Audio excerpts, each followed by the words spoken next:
Space agencies rushed to deny that this was communication, but the pattern was undeniable. Atlas was no longer behaving as an isolated object. It was engaging with something larger, something older, something far more powerful. And humanity was watching, helpless, as two interstellar enigmas began a dance that seemed orchestrated. The arrival of Colossus did not just affect Atlas. Earth itself began to feel the consequences. The emerald veil that Atlas had cast across half the sky grew brighter still, but now it pulsed in resonance with a second, darker rhythm. Amateur astronomers reported shadows cutting across the stars, faint arcs that blotted out constellations, evidence of Colossus's vast presence. Satellites orbiting Earth began to record gravitational anomalies, small deviations in their paths that could only be explained by the influence of something massive moving through the solar system. Some reported interference in communications, deep hums in the static of radio transmissions, sounds that seemed to echo the rhythm of Atlas and its new companion. The heavens themselves appeared to transform, no longer random but patterned, structured, as though the entire sky was being rewritten by the interaction of two colossal visitors. Humanity had gone from watching a single mystery to being caught in the field of a cosmic convergence. And then came the most unsettling revelation. As Colossus closed the distance, it did not collide with Atlas, nor did it disrupt its orbit with raw gravity. Instead, it slowed and hovered, holding position relative to the smaller body with impossible precision. The two objects began moving together, locked in formation as though connected by an invisible tether. Webb's sensors recorded bursts of exotic particles streaming between them, exchanges of energy that no natural process could explain. To some, it looked like refueling. To others, it was more like communication or transfer, as though Atlas had always been a messenger, waiting for the arrival of something greater. The myths suddenly seemed less metaphorical. The green banner in the sky, the dragon calling to its master, the emerald torch guiding the return of something immense. Now, for the first time, humanity faced the possibility that Atlas was never meant to act alone. It was the herald, and now its master had arrived. As Webb focused on the space between Atlas and Colossus, it detected something astonishing. Streams of energy weaving back and forth, not chaotic bursts but highly structured filaments, glowing faintly in ultraviolet. These filaments formed a lattice that shifted and reconfigured itself as if alive, linking the two objects in a network that pulsed with the same rhythm as their electromagnetic emissions. Some scientists compared it to synapses firing in a brain, a nervous system stretched across millions of kilometers. Others dared to call it an umbilical cord, with Atlas feeding from the colossal body, or perhaps delivering something it had carried all along. Whatever the process was, it didn't resemble any known physics of cometary interaction. These were not random jets of dust and gas. They were deliberate, ordered exchanges. And the deeper question arose, if this was an exchange, what was being given, and what was being taken? Ordinary space events invite constant commentary from agencies and institutions, but as this cosmic rendezvous unfolded, the silence grew unbearable. NASA released no new Webb images. ESA canceled a scheduled briefing. China and Russia offered no acknowledgement at all. But cracks in the wall of secrecy began to form. A leaked recording from within an observatory suggested that Colossus emitted bursts of radiation that aligned perfectly with Earth's orbit, as though scanning us. Another insider claimed that Atlas's emerald glow had dimmed slightly, as though energy was being drained into the larger body. Amateur astronomers who uploaded videos of the interaction reported their content flagged, archived, or mysteriously corrupted. It felt less like a blackout born of caution and more like deliberate suppression, as if those who knew the truth understood that what was happening in the sky could not be explained in safe scientific language. Humanity wasn't just watching, it was being shielded from seeing too much. As the connection between the two objects strengthened, the rest of the solar system began to feel the resonance. Magnetometers on Jupiter's moons recorded synchronized fluctuations. The solar wind itself bent, shaped not by the sun, but by the electromagnetic dialogue between Atlas and Colossus. Even the distant Voyagers, on the edge of interstellar space, picked up faint but structured pulses echoing the same rhythm. The entire system seemed to vibrate with their frequency, as though the rendezvous had awakened a resonance that spread outward like ripples across a pond. Scientists struggled to classify the event. Was this a form of communication on a scale beyond imagination? Was it energy transfer? Or was it something far more profound, a process that required the entire solar system as its stage? Whatever it was not contained. Every world, every spacecraft, every field of plasma felt its tremor. Atlas was no longer an isolated anomaly. It was part of a system-wide transformation. And then came the most chilling aspect of all, behavior that suggested purpose. The lattice of energy between Atlas and Colossus began to shift into repeating geometries, triangles, spirals, and grids that rotated slowly before collapsing and reforming. Webb's algorithms flagged them as mathematical structures, patterns that bore resemblance to known constants and ratios found in biological systems, architecture, even ancient symbols carved into stone on Earth. Were these mere coincidences of plasma physics, or was the universe itself writing a message across the sky?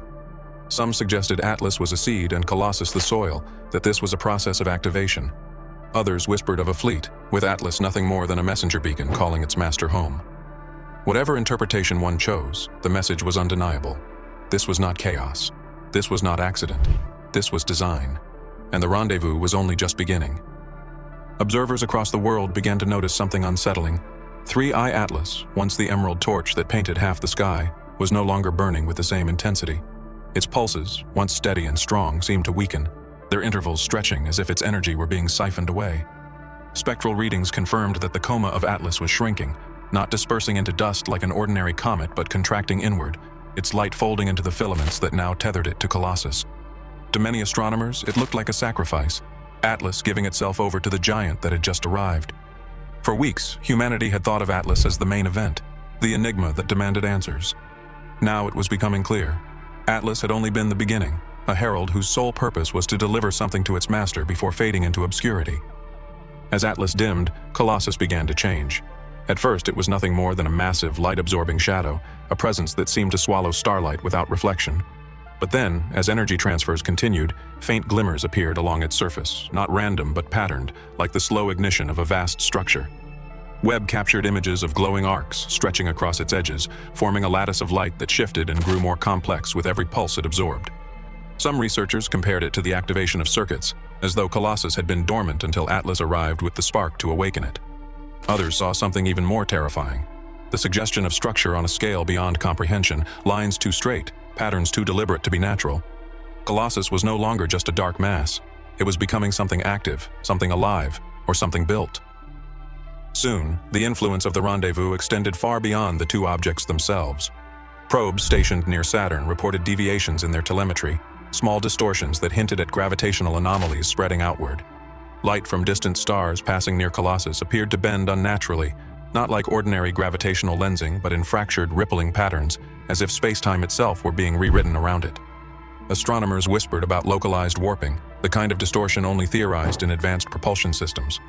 Could Colossus be creating a field, preparing to move in ways no natural body could? Or was the distortion simply a byproduct of processes so far beyond human understanding that the distinction between natural and artificial no longer mattered?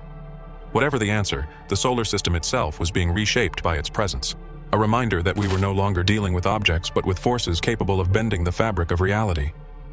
The final sign came not in light or matter but in rhythm. The pulses that Atlas had once generated alone were now amplified by Colossus, echoing across the solar system like a drumbeat. Voyager 1 and 2, far beyond the heliosphere, both recorded the same synchronized patterns, signals strong enough to pierce the veil of interstellar space.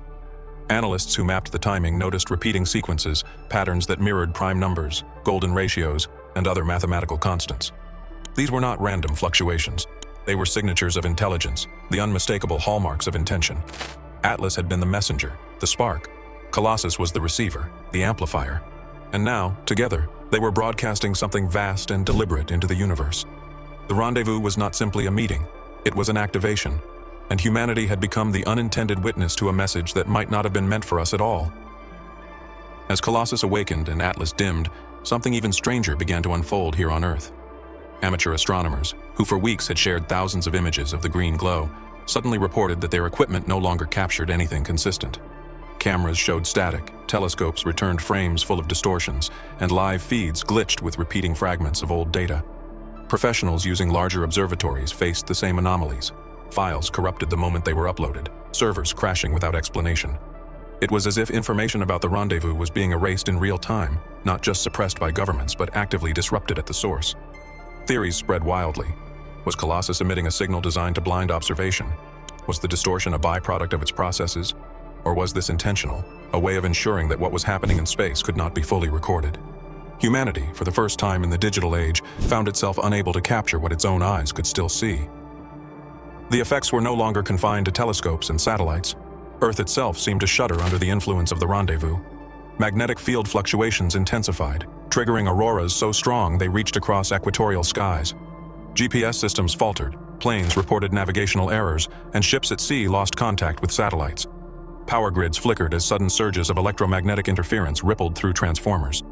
In some regions, People reported strange physical sensations, headaches, ringing in the ears, even vivid dreams that seemed to pulse in the same rhythm as Atlas and Colossus. To the average person, it felt like the world had been pulled into the resonance, its invisible systems hijacked by a frequency that came not from Earth, but from the heavens. If this was an accident, it was catastrophic. But if it was deliberate, then it meant the rendezvous was not indifferent to us. It was reaching into our world on purpose. Then came the night when Colossus's shadow moved fully across Atlas's emerald glow. Observers described it as an eclipse, not of the sun or moon, but of a comet by something 100 times larger. The green veil that had stretched across half the sky dimmed, its brilliance blocked by the colossal body, leaving only faint rays seeping around its edges. For hours, the sky was dominated by the outline of Colossus, a shape so vast it swallowed constellations whole, its presence undeniable even to the naked eye. The spectacle was both breathtaking and horrifying, an unnatural eclipse in the dead of night, a reminder of scale that defied imagination. And then, as Atlas all but vanished in the shadow, new streams of light erupted from Colossus itself, geometries of emerald and indigo streaking outward, structured patterns that rotated across the heavens. Whatever was happening, it was no longer just a rendezvous. It was a transformation, and now Colossus was the one riding across the sky. When scientists analyzed the geometric light patterns emitted after the eclipse, they discovered something that froze them in disbelief. The shapes were not random. They followed sequences, repeating grids that matched ratios known in mathematics and nature, Fibonacci spirals, hexagonal tessellations, and even alignments that mirrored orbital resonances of planets in our solar system. It was as though Colossus was projecting a language written in light, a message inscribed across the stars. Some argued that it was communication directed outward, toward interstellar space. Others whispered that the patterns were for us, a signal humanity was only now advanced enough to recognize. If so, the timing was deliberate. Atlas had been the herald, the green flame that drew our attention. Colossus was the message itself, unfolding in patterns too precise to ignore. And as its light spread across the heavens, the terrifying realization set in. We were no longer bystanders. We were the audience. By the third week of observations, Earth itself felt fundamentally altered. Nights were no longer dark. Even when Colossus's shadow swallowed most of Atlas's emerald glow, the heavens radiated with shifting geometries of light. Cities reported strange electrical surges, not tied to storms but to the timing of the pulses. In remote areas, entire regions glowed faintly green under skies that should have been black, bathing forests, deserts, and oceans in an alien hue. Reports of disrupted circadian rhythms multiplied, people unable to sleep, others waking at precise intervals aligned with the pulses. Some hospitals even noted spikes in heart arrhythmias during the brightest emissions, as though the rhythm of Atlas and Colossus was synchronizing not only machines, but biology.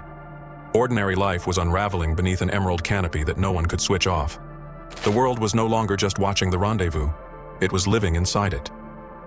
Astronomical surveys soon revealed anomalies that pushed the mystery even further. Asteroids in the belt between Mars and Jupiter began to drift slightly from their orbits, pulled not by planetary gravity, but by the unseen hand of Colossus.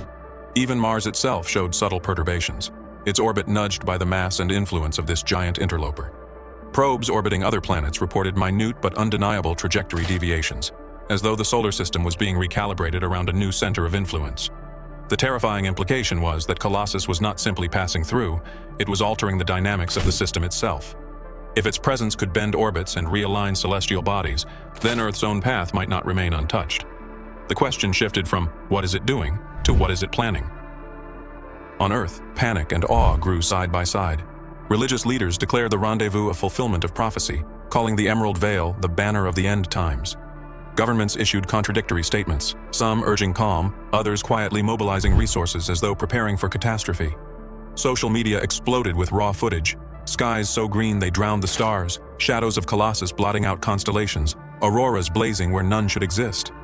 But the most haunting footage came from people who claimed to capture faint sounds accompanying the pulses, low-frequency vibrations that rattled windows and echoed through the ground.